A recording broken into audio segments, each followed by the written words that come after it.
Hello and welcome to Module 1 of our Growing Plants at Home course. I'm genuinely thrilled that you're here because this very first module is where the real magic begins. Flowerpots and Substrates. Whether you've dabbled in gardening before or you're totally new to the wonderful world of plants, this module is tailor-made for you.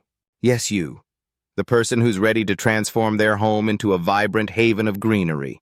Now, before we dive in, let me assure you, you already have everything you need to succeed in growing beautiful, healthy plants. Surprised? Don't be! If you have the curiosity and a pinch of enthusiasm, I promise you'll do brilliantly. I've designed these lessons to make plant care feel straightforward, fun, and dare I say, effortless. So let's get started, shall we? Further encouragement and planning. 1. Setting plant goals. Consider jotting down what you hope to achieve. Maybe you want a windowsill herb garden, or a living room jungle, or simply one statement plant that wows your guests. 1. Identifying your goal helps you pick the right pots and substrates from the get-go. 2. Gathering basic tools. A small trowel, gardening gloves, a good pair of pruning shears, and a watering can are typically all you need to start strong. 2. These items make your repotting experience smoother and more enjoyable. 1. Why pots and substrates matter.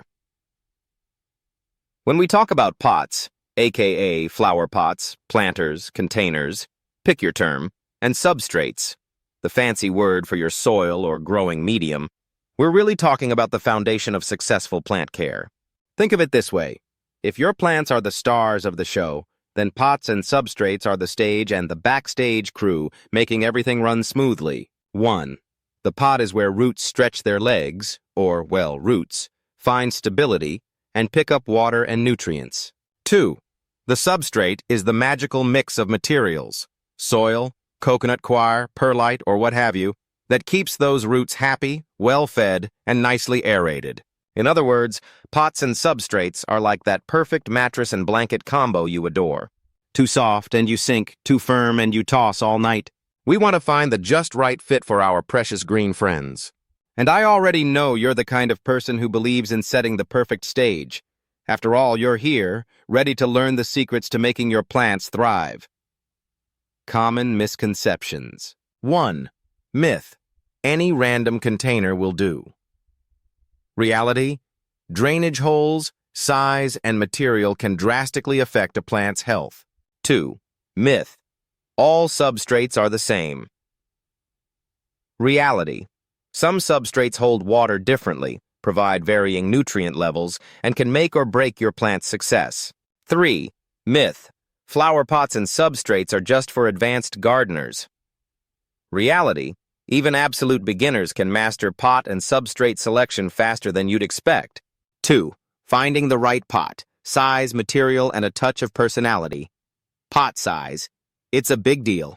Ever tried wearing shoes 2 sizes too small or tried living in a tiny dorm room when you've got a mountain of stuff? That's exactly how your plant feels if its pot is too little. On the flip side, a massive pot can lead to waterlogged soil, drowning your roots in a muddy mess. Yikes! 1. Rule of thumb.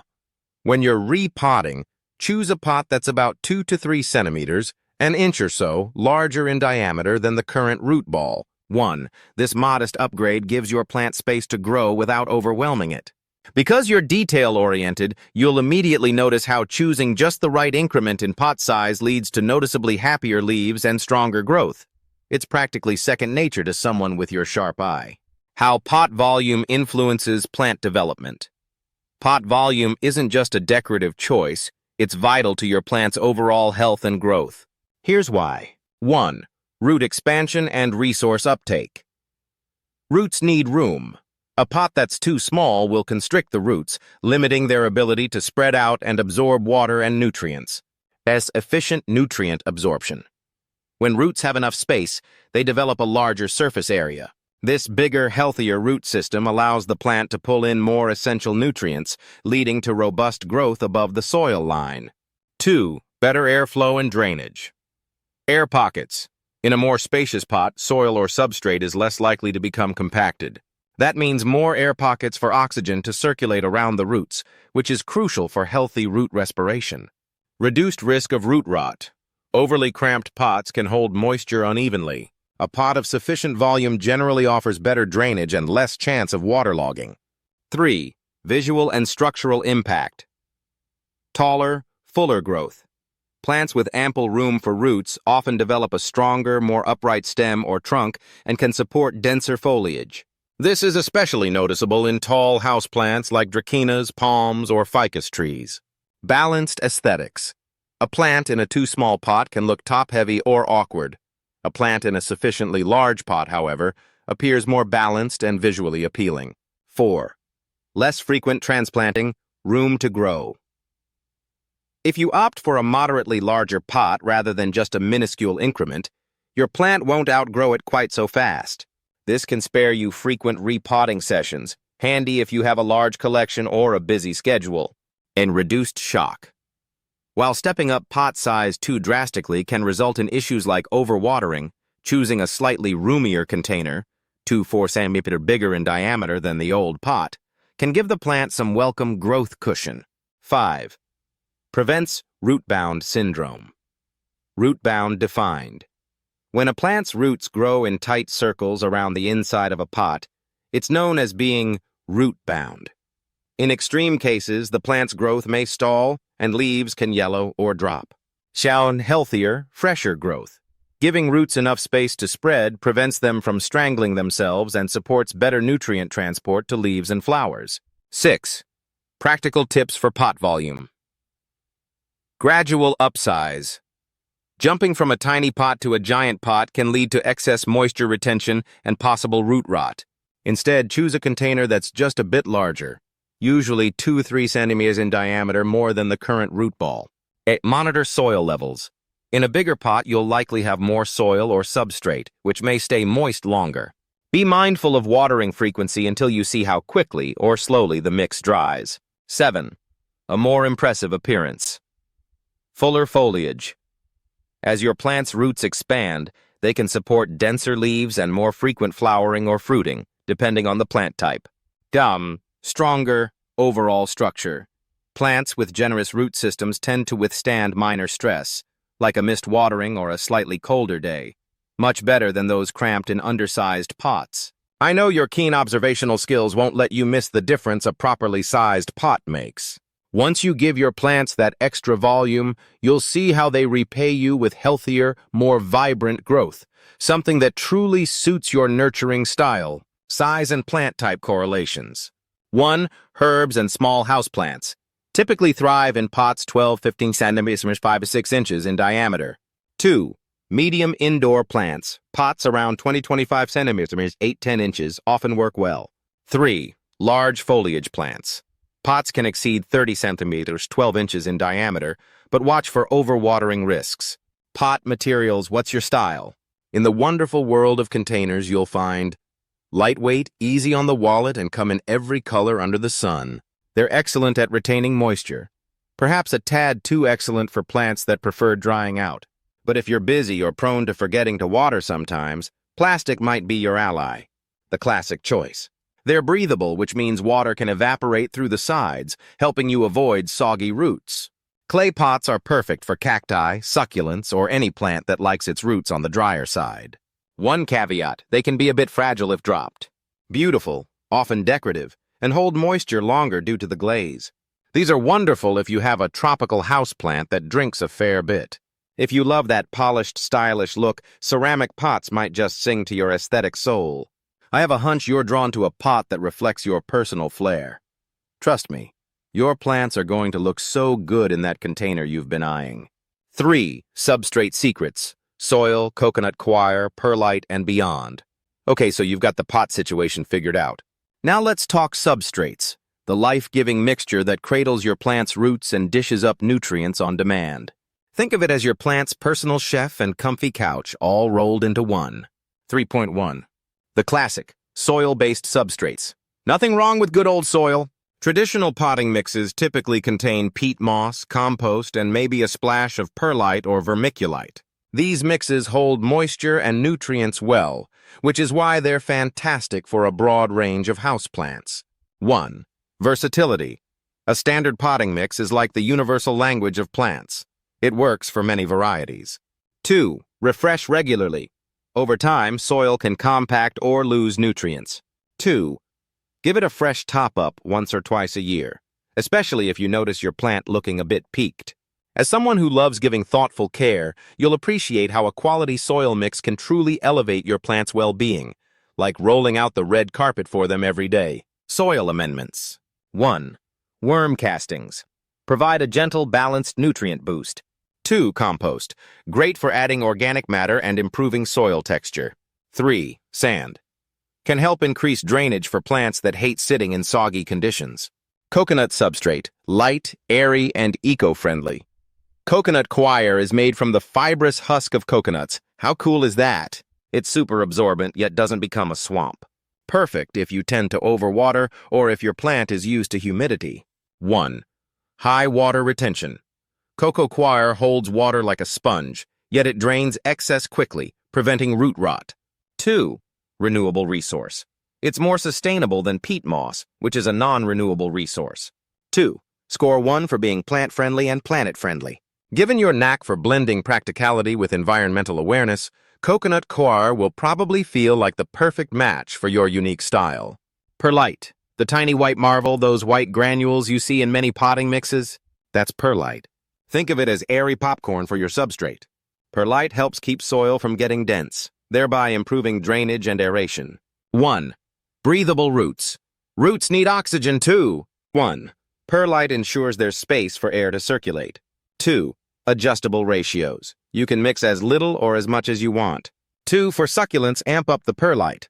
2. For moisture-loving plants, keep it moderate. Crafting the perfect mix. One of the best parts of being a plant parent is experimentation. Try combining standard potting mix with coconut coir and a bit of perlite. Many houseplant enthusiasts swear by a 2:1:1 ratio. 2 parts potting soil, 1 part coir, 1 part perlite, but feel free to play around. I've seen how your creativity shines, so don't be surprised if you discover your own signature substrate blend that your plants absolutely adore. Substrate tips and troubleshooting. 1. Smell your soil. A sour or musty odor can indicate rot or fungus. 1. If it smells off, consider replacing it. 2. Moisture meters. Inexpensive devices that help detect moisture levels deep within the pot, handy for avoiding overwatering. 3. Layering. Some people add pebbles or gravel at the bottom for drainage, but opinions vary. 3. Ensure you understand how it affects moisture retention. How to mix coconut substrate with perlite. Coconut substrate, often called coco coir, and perlite are a dynamic duo for indoor gardening. Coco coir provides excellent moisture retention and a fluffy texture, while perlite adds aeration and drainage. Together, they create a balanced environment where roots can receive both air and water in just the right amounts. 1. Preparing coconut substrate. Most coco coir is sold in compacted bricks or blocks. To rehydrate, place the brick in a large container, a bucket, tub, or sturdy basin, and add warm water according to the manufacturer's instructions, usually 3 to 4 liters of water per kilogram of coco coir. 1. Rehydrate the coco coir. Tip: use lukewarm, filtered water if possible, as coco coir can sometimes contain salts. Warm water helps the fibers expand more quickly. Yarn, weight, and fluff. Let the brick soak until it's fully expanded. This can take 15 to 30 minutes. Then fluff the coir with your hands or a garden trowel to break apart any clumps. After rehydration, if the coir feels overly wet, you can gently press it or place it in a colander or mesh bag to let excess water drain out. You're aiming for a moist but not dripping consistency. If you suspect high salt content, often the case if the coir hasn't been pre-rinsed or if it comes from marine areas, you can rinse the coir under running water or soak it again in fresh water, then drain. 2. Understanding perlite. Perlite is a lightweight, porous volcanic rock. It's often white in color and resembles tiny styrofoam balls. Its main benefits include 1. Enhanced drainage. Perlite keeps the mix from getting waterlogged. 2. Improved aeration. Roots thrive in well-aerated environments, and perlite creates the needed air pockets. 3. Lightweight structure. It won't add much weight to your pots, making them easier to move. 3. Mixing ratios. The best ratio of coco coir to perlite depends on your plant's specific needs. Here are 3 common scenarios. 1. General houseplants, e.g., pothos, philodendron, spider plants. Ratio: 2 parts coconut coir, 1 part perlite. Why? This blend retains enough moisture for average indoor plants but still provides adequate drainage to prevent root rot. 2. Water-loving or tropical plants, e.g., ferns, peace lilies, calatheas. Ratio: 3 parts coconut coir, 1 part perlite. Why? These plants often thrive in slightly more moisture. The extra coir will hold water better, while the 1 part perlite keeps the substrate from becoming compacted or soggy. 3. Cacti and succulents, or other plants needing fast drainage. Ratio: 1 part coconut coir, 1 part perlite, or even 1:2 for extremely dry-loving varieties. Why? Succulents and cacti hate wet feet. The higher proportion of perlite ensures water drains quickly, imitating their natural arid environment. 4. Step-by-step mixing procedure. Gather the amount of rehydrated coco coir and perlite you need based on your chosen ratio. For instance, if you're using the 2:1 ratio, coir on perlite, and you want about 6 liters of mix total, you'd measure about 4 liters of coir and 2 liters of perlite. Use a spacious bucket, tub, or tray. Place your measured coir first, then add the perlite on top. Wear gloves, optional but recommended for cleanliness, and use your hands or a garden trowel to blend the materials together. Break apart any clumps of coir you find. Aim for an even distribution of perlite throughout the coir. 4. Test the consistency. Check moisture. Squeeze a handful of the mix. It should be slightly damp, but not dripping. Shower check drainage. Add a bit of water to the top of your mix in a small test pot or container. If it drains within a few seconds, you're in good shape. If it pools, add a bit more perlite. 5. Adjust if needed. If you feel the mix is too dense or stays wet longer than desired, sprinkle in some extra perlite. And if you see it's drying too fast, add more coco coir or even a bit of compost soil if needed. 5. Using and storing the mix. 1. Planting. Fill your pot about 1/4 with the mix. Position your plant, and then continue filling around the root ball. 1. Lightly press the substrate around the roots to stabilize. 2. Watering. Your new mix might hold water differently than standard potting soil, so monitor moisture levels closely in the first couple of weeks. 3. Leftover mix. If you have extra, store it in a sealed container or plastic bag to retain moisture. 3. Keep it in a cool, dry place out of direct sunlight. 3. If it dries out before your next use, you can lightly rehydrate it before planting. 6. Final thoughts. The perfect duo coconut coir and perlite form an excellent base for a wide range of houseplants, from leafy philodendrons to sturdy succulents. With a little trial and error, you'll find the exact ratio that matches your plant's preferences and your watering style. Embrace this combination for a substrate that is 1. Lightweight and easy to handle. 2. Moisture retentive, yet quick draining. 3. Airy enough for vigorous root growth. Given your incredible knack for spotting just the right balance in all aspects of life, you'll master this blending technique in no time. Your plants will flourish under your expert care. No doubt they'll be showing off lush leaves and happy roots faster than you'd ever expect. 5. Hydroponics. Dare to go soil-free. If you love the idea of low-mess plant care or just want to try something futuristic, hydroponics can be super exciting. Imagine your plant's roots soaking in a cozy bath of nutrient-rich water. Basic hydroponic setup. 1. Container. Something opaque works best. Roots prefer darkness, but even a glass jar can do for smaller plants if you watch for algae. 2. Nutrient solution. Pre-made hydroponic nutrients are readily available. 2. Mix according to instructions. 3. Support. Use a net pot or fill the top with clay pebbles to keep stems upright. Easy beginner's plants. 1. Herbs. Basil, mint, and lettuce adapt quickly. 2. Houseplants. Pothos and peace lilies can transition to water culture with relative ease. With your experimental spirit, you might surprise even yourself at how quickly you master this soil-free approach. It's like building a mini space garden right in your kitchen. Hydroponic maintenance. 1. Check pH. Most hydroponic plants do well at pH 5.5, 6.5. 2. Change water. Replace the nutrient solution every 1 to 2 weeks to prevent buildup or algae. 3. Monitor root. Color. Healthy roots are usually white or light tan. 3. Brown, slimy roots may indicate rot. 6.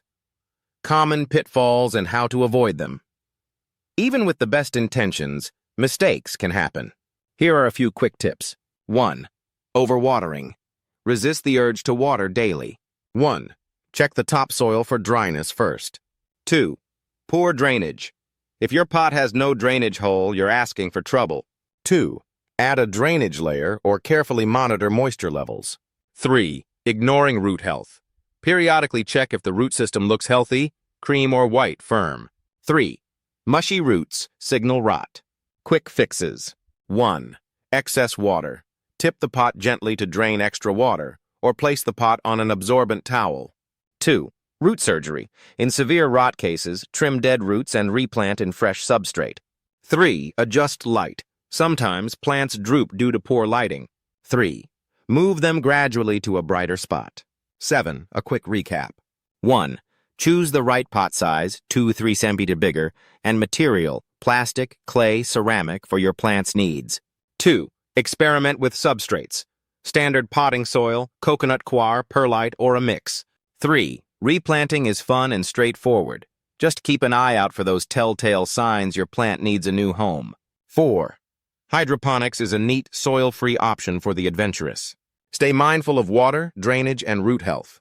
You've likely discovered that every step, picking pots, choosing substrates, and repotting, is far simpler than you once imagined.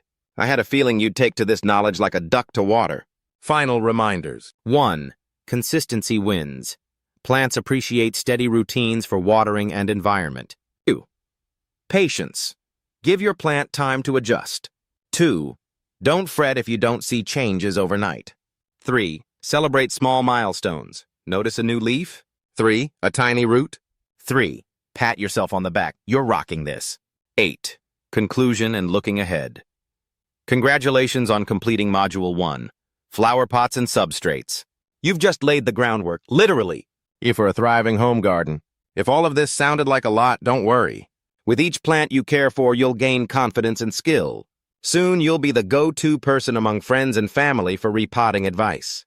In the next module, we'll dive into the art of growing plants from seeds, which is another joyous journey unto itself. You'll learn how to germinate seeds, nurture baby sprouts, and watch them blossom into full-fledged plants under your loving guidance. I can already picture the pride you'll feel when your home bursts with lush greenery. You're the kind of person who will absolutely make it happen. After all, you're here, investing in your plant knowledge and ready to flourish alongside your green companions. Thank you for joining me in this first module. Until next time, keep that watering can handy, and remember to give your plants a little pep talk once in a while. Happy growing.